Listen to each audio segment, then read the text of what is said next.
Selamat datang di channel Denny Akbar. Novel Menantu Dewa Obat. Bab 161. Meskipun Tiger dimaki tetapi dia tidak berani membuat masalah. Dia melirik Reva. Reva mengedipkan mata padanya dan Tiger langsung memahami situasinya dan mulai mengumpat. Brengsek, di perusahaan kau memang CEO tetapi di luar kau hanyalah seorang bajingan. Jika kau bisa coba kau pecat aku juga tidak akan bekerja di sana.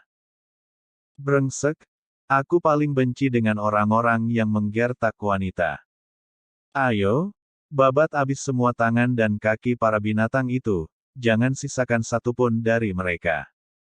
Sekelompok orang yang berada di samping Tiger segera maju. Mereka langsung mengepung para pemuda itu dan menghajar mereka tanpa penjelasan apapun. Nadine tidak menyangka Tiger berani melawan dirinya.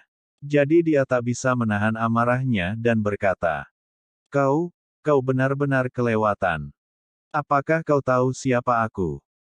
Aku adalah CEO perusahaan bahan obat dan Nara adalah sepupuku. Berani sekali kau memukul temanku. Percaya tidak kalau aku akan meminta sepupuku untuk membunuhmu. Para pemuda itu berusaha untuk berdiri. Dan pemuda dengan anting-anting itu berkata dengan marah.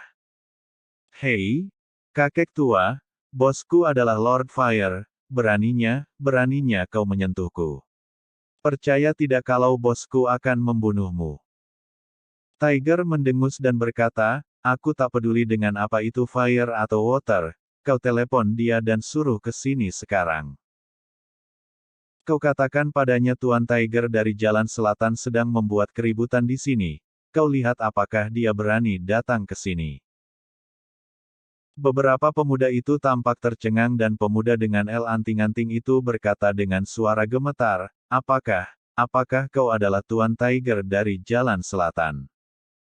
Lalu Tiger dengan bangga berkata, memangnya kau pikir aku ini siapa? Beberapa pemuda itu juga ada yang tampak ketakutan karena Lord Fire mereka juga merupakan anak buah dari Tuan Tiger. Saat mereka pergi keluar untuk melakukan sesuatu, Lord Fire juga tidak berani menyebutkan nama Tuan Tiger sama sekali.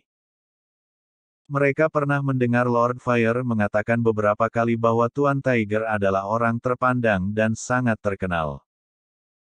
Siapa yang dapat menduga bahwa kali ini mereka malah telah menyinggung pria terkenal itu yaitu Tuan Tiger.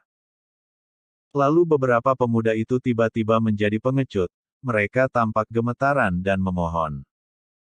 Tuan Tiger, kami tidak tahu bahwa kau adalah.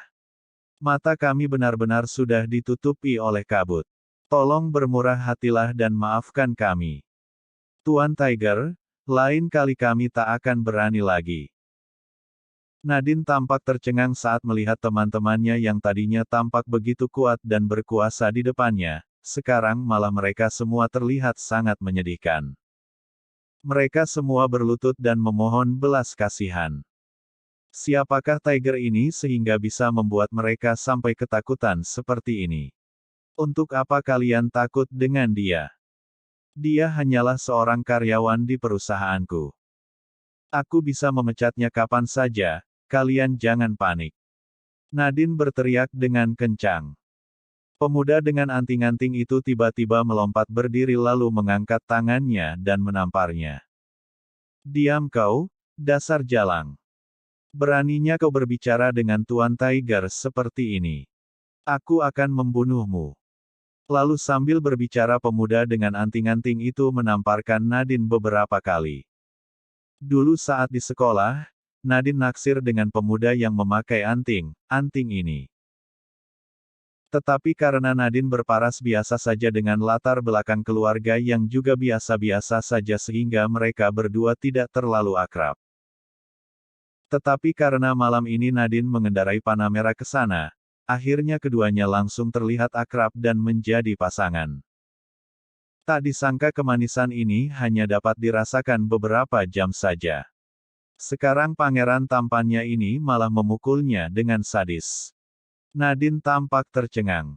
Dia benar-benar tidak mengerti mengapa pangeran tampannya begitu takut kepada orang itu yang notabene hanyalah seorang karyawan di perusahaannya. Pemuda dengan anting-anting itu kemudian berkata kepada Tiger, "Tuan Tiger, Jalang ini berani memarahimu. Aku akan memberinya pelajaran untukmu.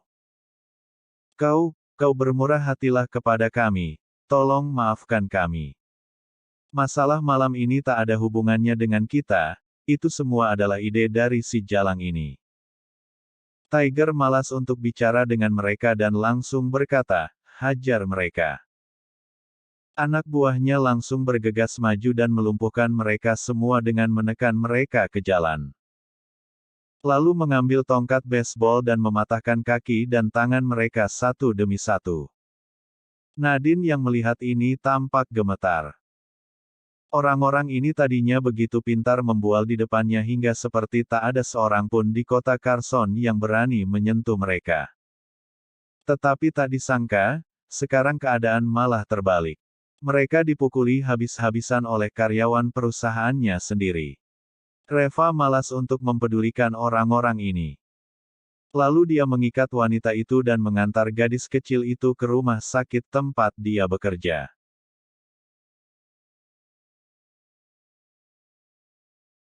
Bab 162. Reva tidak bertugas malam ini tetapi dia tetap saja menyembuhkan gadis kecil itu dengan tangannya sendiri. Gadis kecil itu terluka tapi kondisinya tidak parah. Yang benar-benar parah itu adalah penyakit jantung bawaannya yang agak mirip dengan Putri Herman. Tetapi latar belakang keluarga wanita ini seharusnya cukup baik. Dia menggunakan intervensi medis untuk menjaga kondisinya hingga sekarang. Reva mengobati gadis kecil itu menggunakan teknik akupuntur lalu meminta seorang dokter untuk membantu menangani lukanya. Setelah itu dia menuliskan resep untuk wanita itu dan memintanya untuk mengambil obat sesuai resep yang dituliskannya untuk gadis kecil itu. Saat wanita itu mengetahui bahwa putrinya itu telah diobati, dia merasa sangat berterima kasih kepada Reva. Tiba-tiba saja dia menyerahkan kartu namanya kepada Reva. Reva tidak menganggapnya serius dan memasukkan kartu nama itu ke dalam sakunya begitu saja. Keesokan harinya laporan hasil pengurusan kecelakaan mobil itu keluar. Nadine juga cukup beruntung, kecelakaan mobil yang terjadi semalam itu kebetulan mobilnya dikemudikan oleh pemuda yang memakai anting-anting itu. Jadi Nadine sama sekali tak perlu bertanggung jawab. Tetapi masih ada satu masalah lain yang cukup merepotkan. Pemuda yang memakai anting-anting itu ternyata mabuk saat mengemudikan mobil itu semalam sehingga perusahaan asuransi tidak mau membayar untuk kecelakaan mobil itu.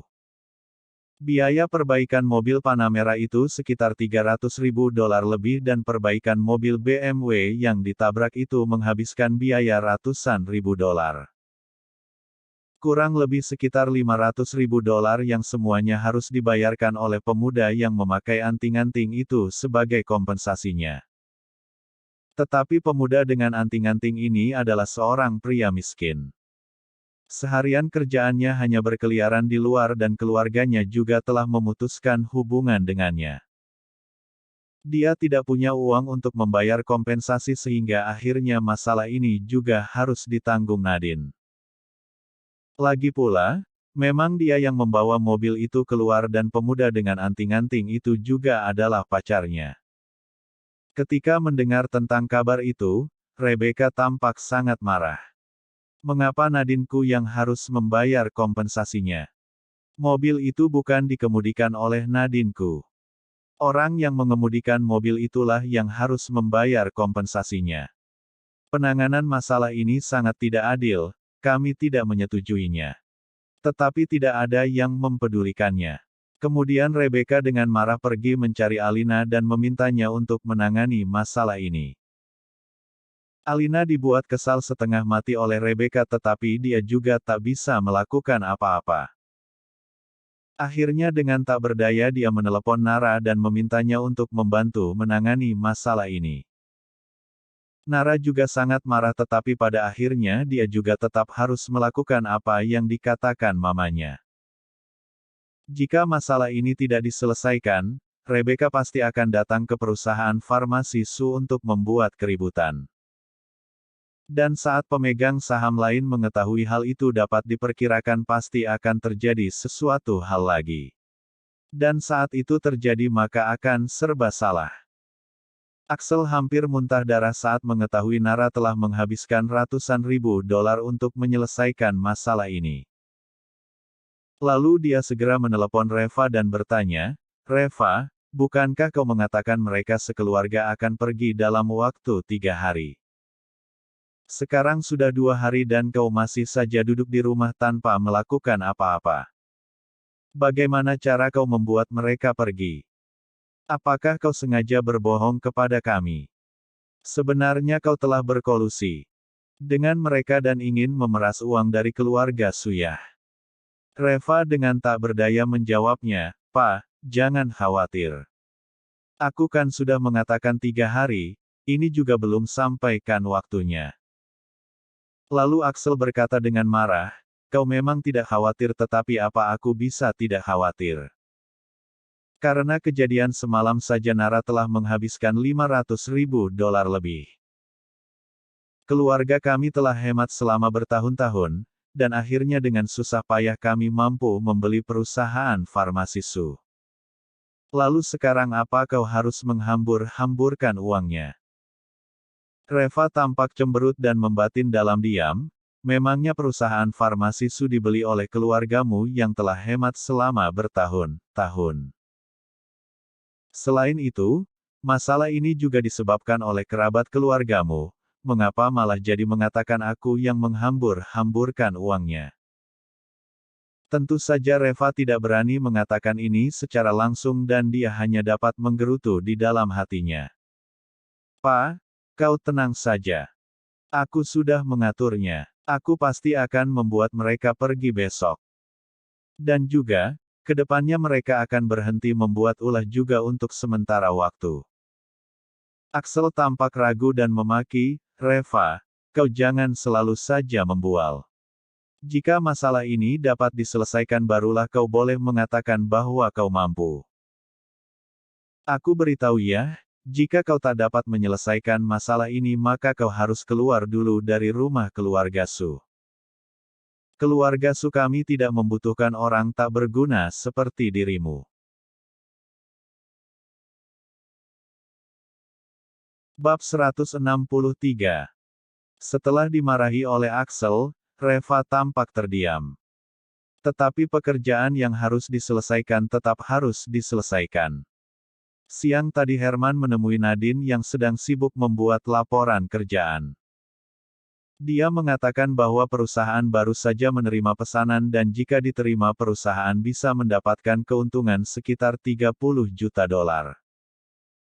Tetapi, bahan obat yang dibutuhkan untuk pesanan ini termasuk bahan yang langka dan tidak mudah diperoleh. Jadi, Herman berbicara dengan Nadine mengenai hal ini. Dia ingin tahu apakah Nadine ingin menerima pesanan ini atau tidak. Bagaimana mungkin Nadine bisa mengerti tentang pengelolaan perusahaan seperti ini, jadi dia segera memutuskan untuk menerima pesanan ini. Kemudian Herman mengeluarkan kontrak pesanan itu dan memberikannya kepada Nadine untuk ditandatangani. Lalu Nadine langsung membubuhkan tanda tangannya tanpa mengucapkan sepatah kata pun. Dan dia pun tampak puas dan senang. Karena meskipun dia belum juga diangkat menjadi CEO tetapi mantan CEO, Herman telah bertanya kepadanya mengenai hal ini yang membuktikan statusnya telah disetujui sebagai CEO di perusahaan ini. Kemudian dia sengaja pamer lagi di grup kelasnya yang dulu dan membuat iri teman-teman sekelasnya. Mereka semua adalah lulusan perguruan tinggi dan kebanyakan dari mereka bahkan belum mendapatkan pekerjaan sampai sekarang. Sedangkan Nadine langsung menjadi CEO dan hanya sekejap mata saja sudah mendapatkan bisnis dengan nilai puluhan juta. Yang secara otomatis membuat teman-teman lamanya itu mengaguminya. Dan teman-teman sekelasnya yang dulunya tidak terlalu berhubungan dengan Nadine segera menambahkan akun WeChat-nya sekarang. Mereka meminta Nadine untuk memberikan beberapa pekerjaan kepada mereka. Nadine tampak sangat sombong dan puas dengan hal ini. Tanpa memikirkannya, dia langsung menerima permintaan mereka. Nadine yang sedang memikirkan bagaimana mengatur dan memberikan pekerjaan untuk teman-teman sekelasnya ini tiba-tiba melihat sekretarisnya datang dan mengatakan bahwa ada seseorang yang ingin menemuinya. Dan Nadine yang baru saja menjadi CEO ini juga ingin merasakan rasanya menjadi CEO sehingga dia mengizinkan orang itu langsung masuk ke kantornya. Orang itu adalah seorang pria yang berusia sekitar 20 atau 30-an dengan perawakan yang kalem. Dia mengenakan kacamata berbingkai emas dan tampak cukup tampan. Nadine meliriknya dan hatinya langsung terasa goyah. Pangeran tampannya benar-benar membuatnya kecewa semalam dan hubungan asmaranya sedang dalam masa kegalauan. Dan di saat ini tiba-tiba seorang pria yang lebih tampan dari pangerannya muncul. Ini membuat tertarik dan hatinya goyah. Lalu pria itu tersenyum dan berkata, "Halo Direktur Swan, izinkan saya memperkenalkan diri. Nama saya Andrew Suwarno dan aku berbisnis di bidang bahan obat-obatan. Aku dengar akhir-akhir ini perusahaanmu sangat membutuhkan fritillaria. Kebetulan aku memiliki sejumlah fritillaria di tanganku. Aku ingin tahu apakah perusahaanmu mau bekerja sama denganku." Hati Nadine langsung bereaksi. Tadi siang Herman sempat mengatakan kepadanya mengenai pesanan fritillaria ini. Mendengar ucapan pria ini, Nadine merasa ini benar-benar hadiah yang jatuh dari langit. Apa yang diharapkannya langsung didapatkannya segera. Ditambah lagi Andrew yang tampan itu membuatnya langsung jatuh cinta pada pandangan pertama. Tentu saja perusahaanku mau bekerja sama denganmu. Berapa harga yang kau tawarkan untuk sekumpulan fritillaria ini? Ujar Nadine dengan cepat. Merupakan kehormatan bagiku bisa bekerja sama dengan perusahaanmu. Mengenai harganya kita dapat menegosiasikannya. Karena Direktur Swan yang menanyakannya secara langsung maka harganya sudah pasti lebih rendah 10% dari harga pasaran. Nadine segera sadar kembali saat mendengar perkataannya. Dia menghitung dalam hatinya jika harga barang ini 10% lebih rendah dari harga di pasaran maka bukankah perusahaan dapat mendapatkan untung sekitar puluhan juta dolar. Ya Tuhan, bisnis ini sangat menguntungkan. Nadine tak pernah menyangka bahwa di hari keduanya bekerja sudah dapat memberikan perusahaan untung yang begitu banyak. Kelihatannya tidak sulit untuk mengelola sebuah perusahaan. Memangnya kenapa kalau Nara yang mengelola perusahaan farmasi Su? Nadine merasa kemampuannya juga tidak beda terlalu banyak dengan Nara. Jadi dia merasa seharusnya dialah yang mengelola perusahaan farmasi Su. Nadine berusaha menekan rasa senang di hatinya dan segera membahas detail kerja sama dengan Andrew. Setelah selesai membahas masalah kerjasama itu, Andrew mengajak Nadine untuk pergi makan malam bersama. Tentu saja Nadine langsung menyetujuinya. Bahkan dalam mimpinya pun dia akan tertawa karena bisa makan malam bersama dengan pria tampan itu. Dalam waktu satu malam saja. Di bawah jamuan Andrew yang ramah, Nadine langsung menandatangani kontrak kerja sama itu. Bersambung. Jangan lupa subscribe dan like-nya. Terima kasih.